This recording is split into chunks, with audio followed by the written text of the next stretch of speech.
Insurance agents from around the world, welcome to the Insurance Guys podcast. My name is Scott Howell, your fearless host and leader, insurance agency owner and insurance evangelist for I Protect Insurance and Financial Services, based out of Huntsville, Alabama. And before we get started on today's episode, please help me welcome. He is a 6'3" sophomore from Saraland, Alabama, a parade first team All-American, Rivals 5-star recruit. He is a fantastic insurance agent and a great American. Ladies and gentlemen, please welcome the incomparable Mr. Bradley Flowers. How are you, Bradley?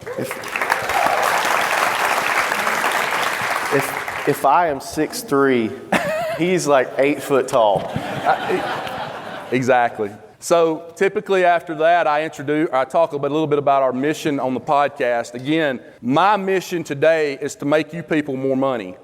I want you to leave this conference. I want you to say, the best damn thing I heard at that conference was that podcast. Because I took 2 or 3 things from that podcast, went back to my office. Now I've got to email Scott Howell's dumb ass and say, hey man, I made an extra $200,000 this year, but just because I listened to your podcast at that conference. That's my goal today. So without further ado, let me introduce our very special guest. He was born and raised and lives in Springfield, Missouri. He has a graduated degree in management and marketing from Missouri State University. Go Bears. He is married to the beautiful and supportive Lindsay, and they have 3 beautiful kids. He is the co-founder and CMO of Secure Agent Marketing along with Cody Askins, and they've teamed up to build the industry's foremost insurance digital marketing company. He specializes in digital marketing, web design, brand development, and guys, write this shit down. What we're going to be talking about today, I'm going to go ahead and tell you right now, Google Adwords and SEO, okay? And you're going to learn something, and you're going to leave here, and you're going to go back to your office, and Monday morning, I want that shit implemented, okay? Ladies and gentlemen, please welcome to the stage the other incomparable Mr. Landon McCarter. How are you, Landon? Thank you for that. Thank you for that. Appreciate that. So, Landon, we have a very short window. Cody should have given us probably 2 hours. We have 30 minutes. You're right. So instead of me telling crazy stories that I always try to tell on the podcast about things that happen in my life, let's just jump into it. Okay, all right. First and foremost, very quickly, jump in my DeLorean for just a second. Okay. Let's go in a time machine back to when you got into the insurance industry and just bring us up to today. Yeah, so the marketing industry, and insurance specifically, has been a tough, challenging industry specifically. I got my degree in marketing from Missouri State, as you said, and I actually started in the direct mail world. So direct mail was sort of the only really way that you could target specific zip codes in a specific area. You had to get in the mailbox somehow or go door knock in that area. So part of my keynote later today is going to be talking about one of the companies I founded in the direct mail. It was actually a door hanging company that wasn't even direct mail. And that's when I kind of started that sort of journey. And then 2012 came around, and all of a sudden Facebook turns into a paid platform, and you can market, to specific zip codes, areas, demographics, incomes for pennies on the dollar. And it really, really changed the game. Anybody that's been in direct mail knows that in around 2012, we were doing the same thing, planting the same seeds in the same soil, just the crops weren't coming up. We're getting renewals. We're just kind of getting our butts kicked by Google, Facebook, and search engine optimization was taking over. Right. So we've got a lot of insurance agents in here today. Some are P&C, most are life and health. As you just heard me say, I want to give these people real actionable steps in terms of Google AdWords. They leave here, they go back to their hometowns and places that they're from, some stuff they can implement when they get back home. So let's talk about where we are today with Google AdWords, okay, because so much changes. It's so fluid. Yep. Where we are today, because I don't really give a damn where we were 5 years ago or when, Gary Vaynerchuk was starting Wine Library. I care about now. Yeah. And I want you to give these people 4 or 5 actionable steps that they can sit there and write down, go back to their agencies and implement when they get home. Sounds good. So the first thing that I would recommend you guys do, first off, Google AdWords is kind of an intimidating platform. The reason it's somewhat intimidating is because you're really competing. It's a gigantic auction. So you have to outbid a lot of other individuals. Well, what a lot of people don't really understand is that whenever you're a local agent or have a local presence, specifically P&C, you're trying to dominate that local neighborhood, what happens is Google actually gives preference to local organizations over national organizations. So what a lot of people don't understand. Write that down. What a lot of people don't understand is that these big carriers, you may look at your keyword research and it's like $32 a click or whatever. We're not paying that junk, right? Like, that's crazy. That's for the big dogs with $1 million a month. What people don't understand is that what these big carriers do, Allstate, State Farms, all these guys, they'll do these nationwide campaigns and they'll say, hey, if John in Tupelo, Mississippi, doesn't buy that keyword, I'll buy it for pennies on the dollar. But if John raises his hand and says, you know what, I want that keyword, I want to be on Google Maps, they can actually get it cheaper and they get preference from Google because they're a local presence, because they Google My Business set up, et cetera, which I'll go into next. So the first actionable step is that you'd be surprised. Sometimes people just get too intimidated by AdWords because it's like, whoa, it's just a big players, I have to compete with them. It's not like you're bidding against the carriers. It really is localized. So if you can, build somewhat of a campaign and create a dominant force in one specific area, you actually get preference. Because then you say, whenever someone's watching a game and the Allstate commercial comes on and someone's Googling Allstate insurance quote, you can buy that keyword and it can go into your inbound phone call as opposed to Allstate choosing which agent they send that to on that given day. Question. Yes. I have the brain of a small squirrel. Okay. Barely graduated 9th grade. All right. My mother used to she was a teacher and would pick me up from school and cry because of report cards and what teachers were saying about me. I swear to God, I'll give you her cell phone number and you can call her right now and ask her. Don't do that. Yeah, please don't. So here's how far I am away from where you're talking right now. When I go to my iPhone or my Android and I click on the Google Chrome button and Google pops up where you can type stuff in the search bar. Yes, sir. Where do you go from that first page of Google to get to AdWords to start doing what we're talking about? So what I'm going to talk about a little bit then to answer that question is that first page that you look at when you go to Google, that's called the SERP, the Search Engine Results page. Okay, it's broken down into several different areas and sections. Okay, for insurance specifically, especially P&C, there's a Google Maps section that you can go. Not a lot of people understand that you can have an ad type that's in Google Maps and own a specific area and make sure your red dot is on that and making sure that you're getting those phone calls that come in with a specific, zip codes, et cetera. Another thing that you got to make sure that you do, on the right of the page, there's that Google My Business section. A lot of people don't even go and set that up correctly. If you have a business, you've got to make sure you go set up Google My Business. That's like the most actionable step of today. Is if you write it down. And that'll provide instant results. Absolutely.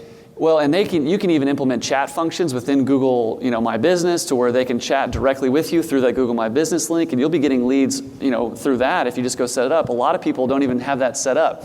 It would be like you going back in the time machine, back 10 years, and the phone book calling you and saying, which section of the phone book do you want to be in? You're like, chiropractic. And you're an insurance agent. Yeah, because you're not specifically telling, Google where you want to be.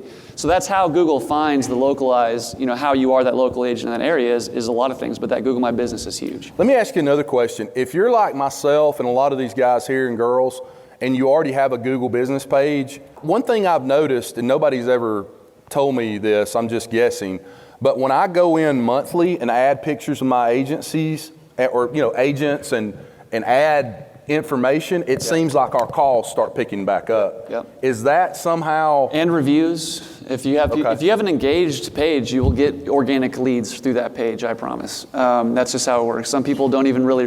It's like this gold mine that they're just not even setting up correctly.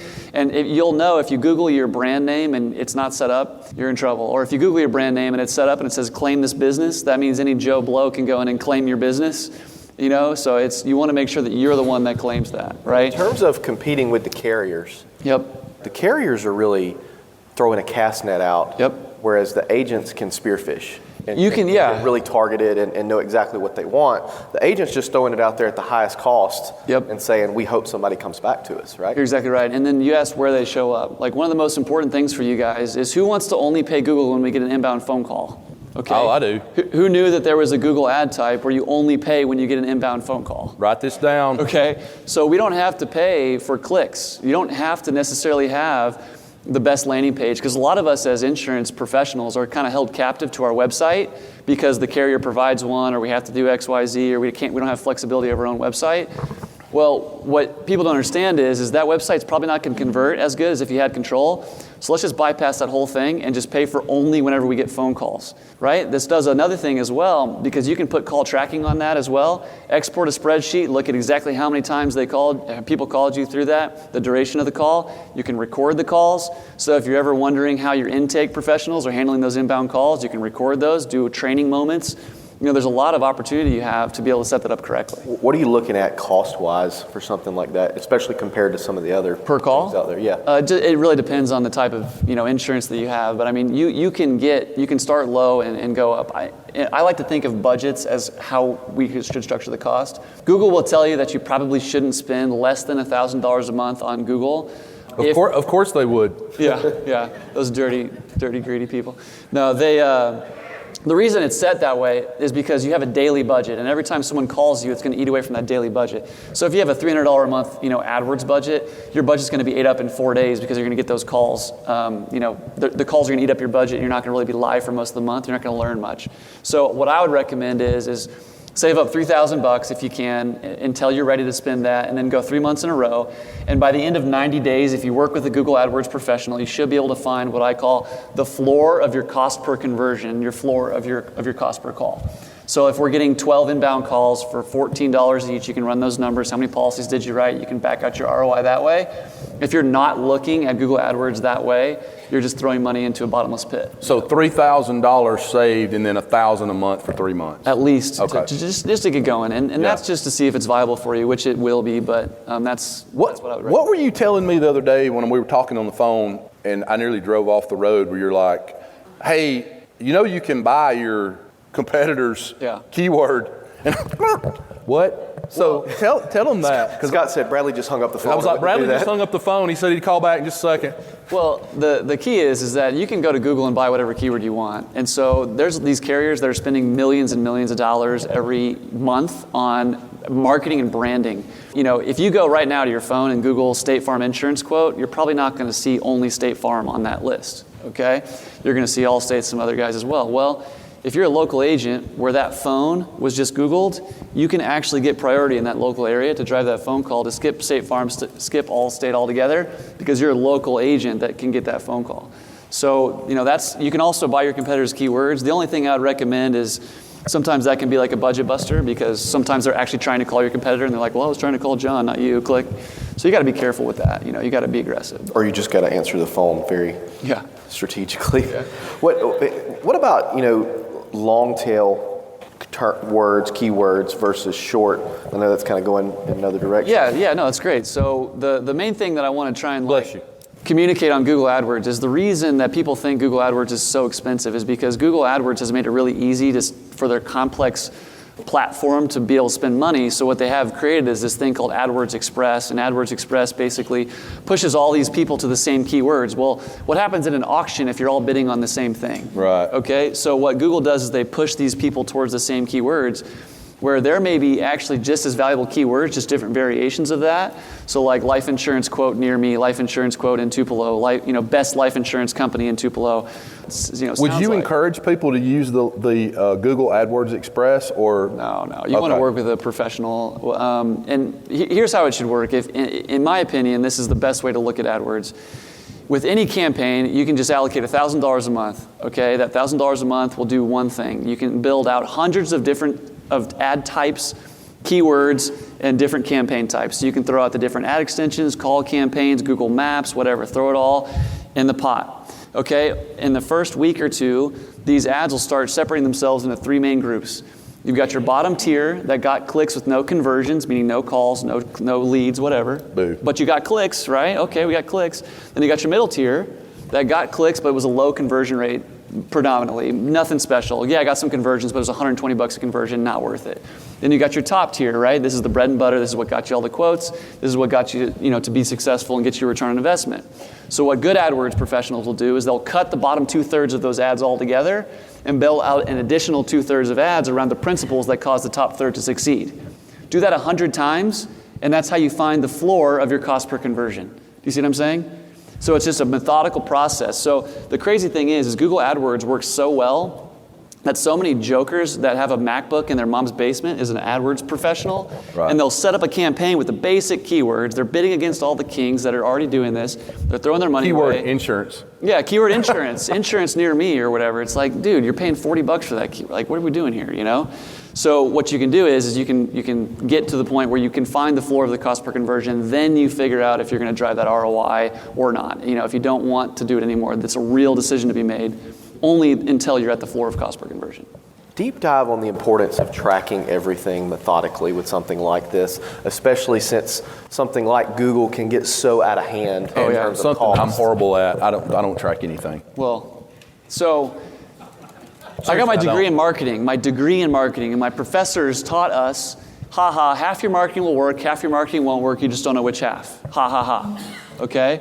Well, those days are completely over. We're done now. We know exactly what dollar is getting what return on investment, exactly what product is getting what. We even know what keyword is getting the actual return on investment. If you're doing it the correct way, you're driving all these leads into some type of CRM like HubSpot or something like that, and you can track it all the way down to the contract value if you want. So you can tag those leads from Google Adwords. It's tagged. I can even get back to the keyword, the campaign type, whatever, to say we got this many contracts this year on this specific piece of gated content. So tracking is everything. And if you're not looking at your cost per conversion, that's what we call like a KPI, a key performance indicator. If anybody's doing, I run into people all the time that are doing AdWords and not even tracking conversions. It's like, what are we doing here? Because how do we know if it's working or not? Well, I'm getting more phone calls. Well, how do you know it's from Google? Right. Well, let's figure that out. How do we know if we're in a scale or not if we don't know what our cost per call is? It's taking that billboard strategy and applying it to something that... No. Well, the big dogs are doing it the right way. Yeah. They're scooping this up, and that's, you hear Gary Vee, you mentioned him. He scaled his wine company to bazillions dollars because he understood this earlier than everyone else. If you had to pick one thing for you guys to use to drive traffic to where these agents' businesses, if you were in each one of their agencies and you walked up to them, what's the one thing you'd be like, you got to do this? Well, that's a big question. You're going to pick up more business. That's a big question. Or is it just everything works in concert? Let me try and answer it with a theory and a thought process. Okay, everything is derived by a marketing budget. If you can have a marketing budget and allocate that budget for 6 to 8 to 9 to 12 months, whatever that is, you can poke and prod. Anyone seen Jurassic Park when they're like the raptors get out of the fence because they prodded and poked and found the weak spots in the fence and then finally they got out? That's all we want to do. So if we're trying to generate Medicare, leads or whatever it is, then the shortest path of least resistance would probably be a Facebook campaign to generate those leads. But what Google can do is it leverages a valuable metric called buyer intent. What buyer intent is who would think that the individual that's going to Google and Googling long-term care insurance quotes probably has a higher buyer intent than the person that just we found on Facebook because they fit our demographic and geographic, showed them an ad, and got a call to action out of them. Who has a higher buyer intent? Google. Okay, but now Google's more expensive, okay, per conversion. But it's okay if we know the numbers and we're getting an ROI, then we're good to go. That is a very specific phrase that if somebody types that phrase in Google, they're looking for that. But if you're putting $1 in and getting $2 out. Yeah. Well, when I was in my college degree, the reason I chose my marketing degree was because I had an internal conversation with myself. I said, you know what? I know I want to be in business, but what do I want to be in business? I picked marketing, A, because I love sales, and I love it more than anything. I was a call center guy. I love the phone. And B, I figured out early on that if Cody could give me $1 and I can give him back $3, he's going to give me a lot of dollars. And if I can make 30% of that dollar, then we're all winning. We're friends. We're growing. And so I've dedicated myself. My keynote is actually about this. When you run a campaign, video, pictures, how important is the copyright, or is that all the 330? Well, it just depends on the target to hit. So for instance, there's a lot of good campaigns. I would say right now one comes to mind is we've got a client that is a major call center that needs a large amount of final expense leads.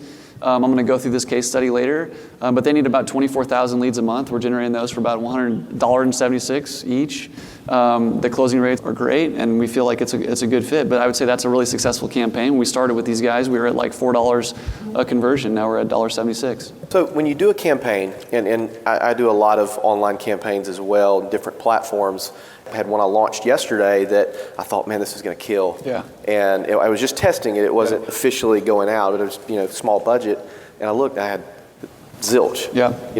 what are some of the warning signs or things to look for in the first 3 to 4 weeks of a campaign to see, okay, maybe I need to tweak this, or maybe this isn't going to work? Well, 3 to 4 weeks is too long, first off, for professionals. The warning signs start coming up very soon after the campaign's launched, especially with the healthy budget.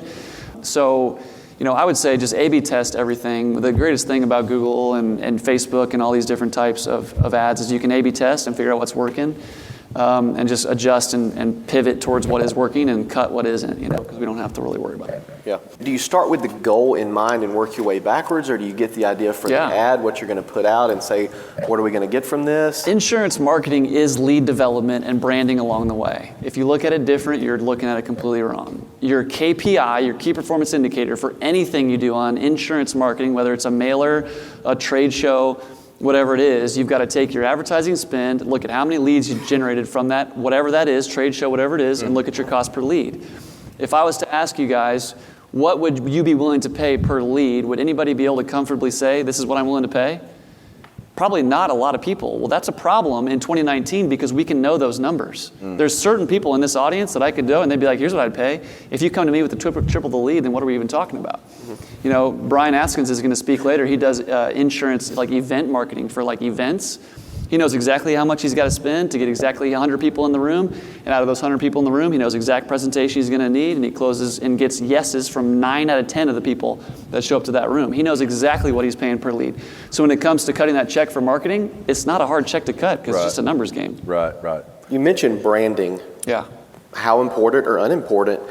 Even when you run a campaign, there's going to be people, it's kind of like on Facebook, if I post a picture on Facebook right now and get 15 likes, that doesn't mean only 15 people took that as an impression, had an impression. Those are called vanity metrics. Yes. So we were one of the, with Facebook, we have such a high sort of accreditation that we have like a Facebook rep that we can like work with. And even Facebook tells us the only reason we still have like campaigns in our platform is because if we took it away, people would revolt. But do not do like campaigns. It's not the point because that's a vanity metric. It doesn't mean anything. Our leads and our cost per conversions is what matter. They are taking it away on Instagram. Yeah. But really what I was talking about was like, let's say we run a campaign and we get 100 leads from that, but we might make an impression on 300 other people that reach out to us in other ways. Sure. Because it's the top of mind. I had a campaign I'm running right now. It's a video campaign on Facebook, and we haven't gotten anything from it, but I've been running it for a couple days. And this lady calls our office yesterday, and my producer said, well, how'd you hear about us? And she said, well, I figured if I called and got a quote, that damn video would go away. So what do you think about that side of it? So my point earlier is insurance marketing is lead development and branding along the way. Yeah. The KPI that you use to determine if a campaign is successful or not is the cost per lead, in my opinion. And while you're getting the leads, you're getting hundreds of thousands of impressions, et cetera. Here's an example. So Cody and I at Cody's masterminded these free live trainings. We traveled across the country to 15 different cities. One week we went to 4 cities in 5 days and went like 1,600 miles. Shout out to Andy for driving while me and Cody are in the back on our laptops working.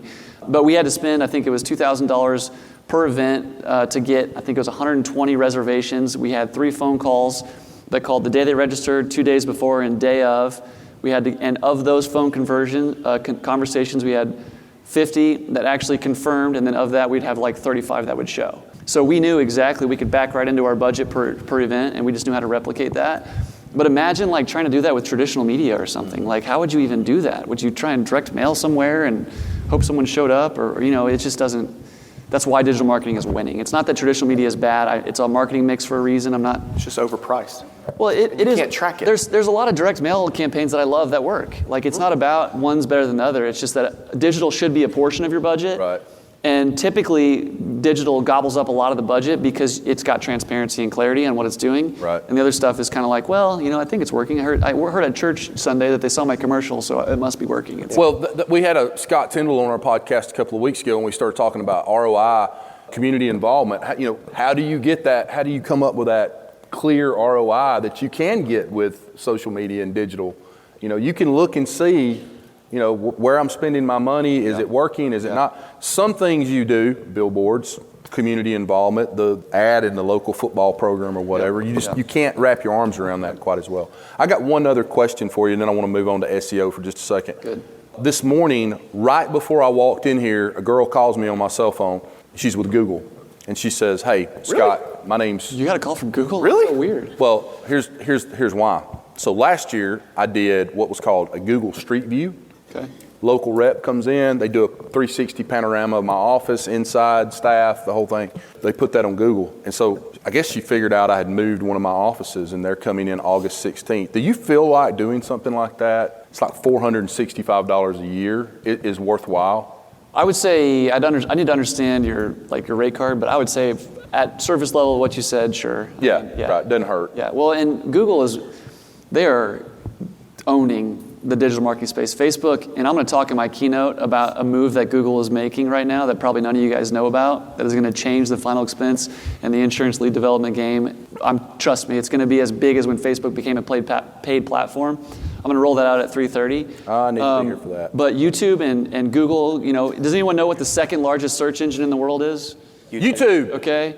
So Google's number one, YouTube's number two. So the more you can do with Google My Business, YouTube, you're starting to see Google place videos ahead of the organic search results now, because they would rather have you educate yourself on YouTube and then get lost in their video than go to someone else's website. Google's the mothership. The more you do with Google, the more good you're doing. Right. You know what I mean? Pretty much. Right. So we mentioned briefly talking about SEO while we're up here. Expand on them on how what can these agents do in here SEO wise to get them up the rankings so that more people are calling. Well, I've got really good news for you guys, is that SEO is not like this rocket science unpacking this complex formula to where we don't know how to do it. It used to be a technological game that you had to play and drive backlinks and have links to your website and all this crazy stuff. But okay, so let me just frame it like this. Would you guys rather go to a website that has a bunch of links to it, or would you rather go to a website that has a bunch of informational content supporting and explaining what you guys do? We all know what the answer to that is. Google does too. Okay, so they are disincentivizing us from playing the technological games and incentivizing us with content creation, as long as you structure it correctly. Now, the best part about search engine optimization is how it ties back into pay-per-click and Google Adwords. So Google AdWords predominantly is driven, the cost is predominantly driven on what's called a quality score. A quality score is a 1 out of 10. Okay, so if you have a 1 quality score, you're going to pay, well, let's just use it as a better example. If you have a 5 out of 10 quality score, you're going to pay Google twice as much per click as if you have a 10 out of 10 quality score. Okay? Quality score is measured by the keyword implementation and the SEO of the landing page that you're using Google to drive traffic to. So if I'm a final expense agent, and I don't talk about final expense at all on the landing page that I'm paying Google for, then I'm going to be paying twice as much as the guy that actually is talking about final expense, et cetera. So what a lot of people don't understand is that SEO can actually drop your Google spend by as much as you're paying for SEO. A good healthy budget is creating content, doing SEO, increasing your quality scores, because Google would rather send their traffic to a better website with content structured the correct way than a crappy website with the guy with the biggest pockets. You see what I'm saying? Because that's not good for their users. They don't want the guy that has $1 bazillion to buy the clicks. You talked about quality score. Yes, sir. How do you see, if you're one of these guys out here, you have a landing page or a website and you're doing a little bit of stuff on digital, which everybody should be doing, how do you see that quality score? So you kind of know how well you create an AdWords campaign, and then that's a metric in the AdWords campaign. Okay. And you'll be like, why am I paying so much per conversion? And a lot of times when we do audits of AdWords accounts, their quality scores are so garbage. That's the first thing that we do is clean up that. Right. And then all of a sudden now they're getting half the cost of conversion, So I want to end this. We've got 3 minutes left. I want to end it with you wrapping up by talking about what you guys do to help agents and how they can get in touch with you if they have an interest. I got to work with somebody like this because I'm not smart enough to do it myself. So how about this? Can I defer that to my 3:30 and give you guys a good takeaway nugget? Okay. Absolutely. So here's one of the things that I wanted to make sure you guys left with is how many of you guys have heard how important blogging is? Why do you think it's important? Okay, it's important because it's content. Okay, so I'm going to give you guys one specific strategy that is worth probably $2,100 a month of search engine optimization. Write this down. Okay. All right. If you guys can blog 16 times a month, you're creating 16 pages of content per month. Now, there's a situation that I want to make you aware of that is really important. So if you just blog you're going to build, you're going to be a mile wide and an inch deep. Okay? What you got to do is you got to blog and create this content, and then use what's called anchor text, which is keywords, which is just hyperlinking to other pages. So you anchor text the keyword that you're going for in that blog post back to your home page, back to your Contact Us page, or if it's a blog about final expense insurance, you anchor text. To get more information about our final expense insurance products, go see our product listing over here, right? You anchor text that keyword. Google crawls all your pages on your website, and they go, wow, they've got one page on final expense and these 40 other blog posts about final expense. All these 40 are pointing to this one foundational page. This must be the most authoritative page on their website about final expense insurance. Then Google says, all right, let's take a step back. What other websites are Googling about final expense? Mm-hmm. There's only 10 of them in Wentzville, okay? This guy has 40 pages about final expense. This guy has 10. Who do you think is going to be number one? Okay? That's how this stuff works, okay? It's no longer magic and smoke and mirrors and curtains behind them. There is no Wizard of Oz, okay? It's not rocket science. Create content, structure the content correctly, and build it out that way. Can we climb up in the trust tree for just a second? This is just us girls in the nest. I don't have time to do 16 blogs a month. So can I hire a ghostwriter and show them how to do that? You can Upwork this stuff. Okay. One of the things there's no way I've got time to do 16 blogs a month. We do search engine optimization for clients. We can consult on that. We can help you do your own stuff. But our starting stuff is $800 a month, and then we go up to $2,400. But it's really, that's for the guy or the gal that really doesn't have the time to build it all out. They just want to outsource it. Right. But that's a good starting point. Well, give this guy a hand. Yeah. Thank you.